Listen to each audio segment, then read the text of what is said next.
अस्सलाम वालेकुम जी, मैं आपका भाई मुबीन अहमद और आपके लिए 5 मरला का डबल स्टोरी फेसिंग पार्क घर लेके आया हूँ। सबसे पहले मैं इस घर का आपको फेसिंग पार्क जो सीन है वो दिखा दूँ व्यू। तो ये इस घर का टेरेस एरिया बड़ा खूबसूरत से रखा गया है और व्यू आप देख सकते हैं दूसरी साइड का जो कि आपको फेसिंग पार्क इंशाल्लाह ये घर तैयार किया गया और ये बहुत ही रिजनेबल प्राइस में आपको मिलता है। इस घर में टोटल आपको 3 मास्टर साइज के बेडरूम रखे गए एंड ये बायलॉज के मुताबिक ये जो है बड़ा खूबसूरत से घर तैयार किया गया है। तो इस टाइम हम फर्स्ट फ्लोर पर मौजूद है। फर्स्ट फ्लोर का आप व्यू कर रहे हैं तो बहुत ही खूबसूरत से नक्शे पे इंशाल्लाह ये घर तैयार किया गया है और मीडिया वॉल है प्रॉपर्ली ओपन स्टाइल में किचन बड़ा ही जबरदस्त है नक्शे पे ये घर तैयार किया गया और ये इस घर का तीसरा बेडरूम आ गया।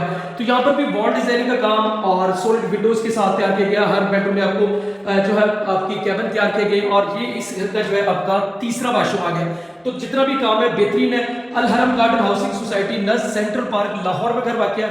सिर्फ 1 करोड़ 20 इस घर की डिमांड जो कि टोकन पे नेगोशिएबल है। बाकी मजीद डिटेल के लिए भाई का चैनल सब्सक्राइब करें और फोन पर